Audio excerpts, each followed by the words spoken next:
Option दे देगा आपको कि बायोडाइवर्सिटी या वाइल्ड लाइफ या इकोसिस्टम के पतन का सबसे प्रमुख कारण क्या है, तो उसमें कभी शिकार लिख देता है, कभी लिख देता अवैध दोहन, या कभी लिख देता ज़रूरत से ज़्यादा दोहन। एक बार उसने लिख दिया कि इनका जो हैबिटेट है या इनका जो निवास स्थान है वो सिकुड़ता जा रहा है। तो ये सब होंगे कब होंगे, जब इंसान यहाँ पर दखल कर रहा है ना।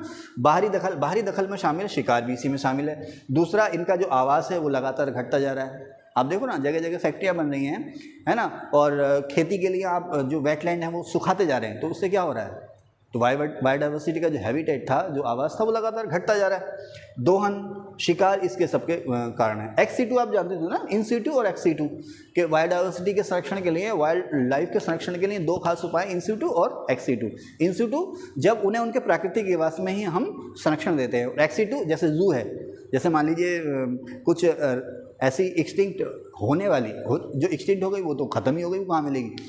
ऐसी नस्लें जो एक्सटिंक्ट होने वाली हैं, इंडेंजर्ड हैं, उनको हमने पकड़ा और किसी सुरक्षित स्थान में अपने संरक्षण में ले आकर के रख दिया। जैसे हम नामीबिया अफ्रीका से चीता लेकर के आए और उन्हें हमने स्पेशली अपनी निगरानी में एक बाड़ा बना करके मध्य प्रदेश में कूनो नेशनल पार्क में रख दिया, तो वो इन-सिटू है, भले वो जंगल में है, लेकिन वो उनका जो प्राकृतिक निवास कहाँ था, अफ्रीका, नामीबिया में था। वहाँ से बाहर ला करके किसी और जगह हमने उनका संरक्षण किया है, तो वो एक्स-सिटू है।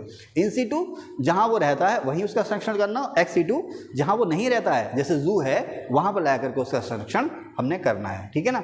हैबिटेट क्या हुआ, हैबिटेट को हम कहते हैं पर्यावास। अच्छा, हिंदी में पर्यावास का मतलब क्या है, कि ऐसा आवास जिसमें रहने वाले लोग अपने वातावरण से भी संपर्क में रहते हैं। आप यहाँ से बाहर मत निकलो तो ये आपका आवास ही रहेगा, है ना, लेकिन लगातार बाहर की दुनिया से भी संपर्क में रहो तो वो हो जाएगा पर्यावास, हैबिटेट, ठीक है ना। तो किसी भी इकोसिस्टम में जिस जगह पर वो है और अपने एनवायरनमेंट से लगातार इंटरेक्शन कर रहा है, तो उस जगह को हम उसका कहते हैं हैबिटेट या पर्यावास। बायोम या जीवोम क्या हुआ, बायोम या जीवोम किसी भी इकोसिस्टम में जो कुछ भी है, आग, हवा, पानी, नमी, मिट्टी, जमीन, जो कुछ भी है, जो कुछ भी वहाँ पर शामिल है, उसे हम कहते हैं बायोम या जीवोम। मैंने लिखा भी इकोसिस्टम में जो कुछ भी है वो सब। प्लैंकटन या प्लवक क्या है, छोटे छोटे वनस्पति और जंतु, छोटे छोटे जंतु और वनस्पति। अच्छा, ये प्लवक उनको क्या हम कहते हैं, प्लैंकटन या प्लवक उनको कहते हैं जो पानी की धार के साथ ही बह जाते हैं, पानी की धार के खिलाफ तैर नहीं पाते। तो दो तरह के प्लैंकटन हुए, एक जंतु प्लैंकटन और एक वनस्पति प्लैंकटन, ठीक है ना। अब यहीं पानी में जो बड़े बड़े जीव हैं, खास करके समुद्र में, उन्हें हम कहते हैं नेक्टन्स, ठीक। इकोटोन क्या होता है कि जब दो अलग अलग तरह के इकोसिस्टम मिलते हैं तो उनके बीच का जो ट्रांजिशनल एरिया होता है उसे हम कहते हैं इकोटोन। इसका सबसे अच्छा एग्जाम्पल मैंने आपको बताया, क्या, एस्चुरी। एस्चुरी जो है नदी के ताज़े पानी का इकोसिस्टम, उसके और समुद्र के खारे पानी का जो इकोसिस्टम है उसके बीच का एग्जाम्पल है। उसी तरह से जो ग्रासलैंड्स हैं, है ना, सवाना ग्रासलैंड, सवाना ग्रासलैंड जो है वो किसके बीच का इकोटोन है, वो डेजर्ट और जो शुष्क या सेमी एरिड क्लाइमेट है उसके बीच का ट्रांजिशनल जोन है। तो इकोजोन ऐसा एरिया जो दो अलग अलग तरह के इकोसिस्टम को मिलाता हो या उनके बीच में हो, ठीक है ना। बोर तो नहीं हो रही, ठीक है। अब मैंने लिखा है यहाँ पर सर्वाधिक, मैक्सिमम।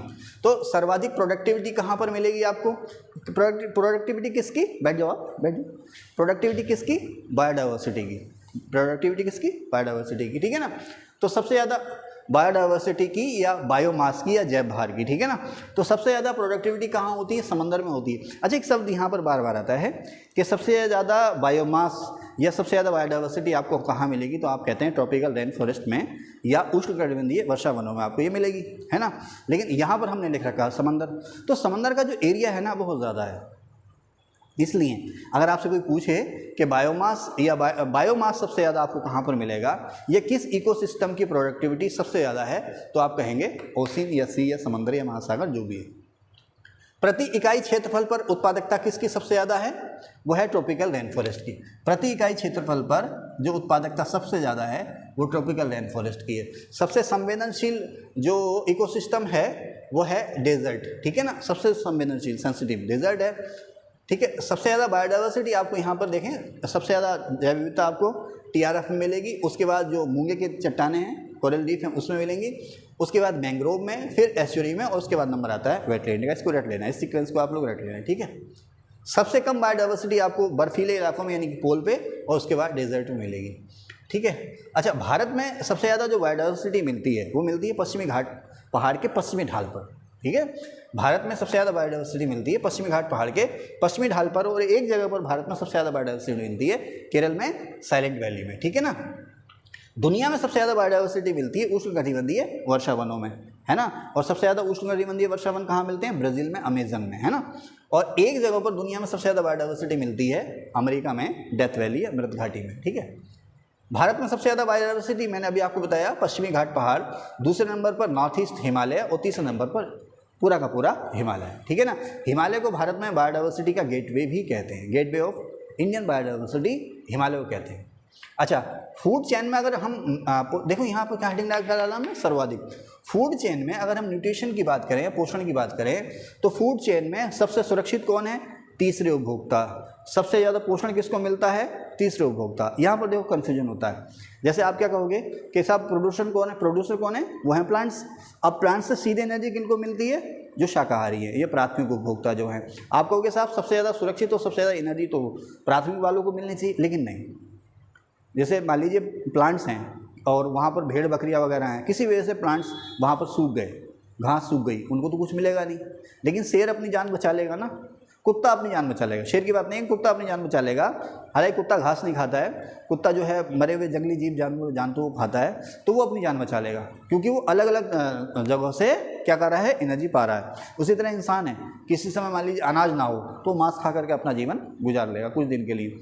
तो फूड चेन में सबसे सुरक्षित जो है वो तृतीय उपभोक्ता या टर्सरी, या वो जो सर्वहारी है, सर्वभक्षी हैं, वो हैं। और सबसे ज़्यादा पोषण या सबसे ज़्यादा एनर्जी भी इन्हीं को मिलती है। फिर एनर्जी पिरामिड में सबसे ऊपर जो है डिकम्पोजर है और सबसे नीचे कौन है? प्लांट्स, ठीक है। फूड चेन का बेस क्या है? फूड चेन का बेस क्या है? प्लांट्स, या कौन?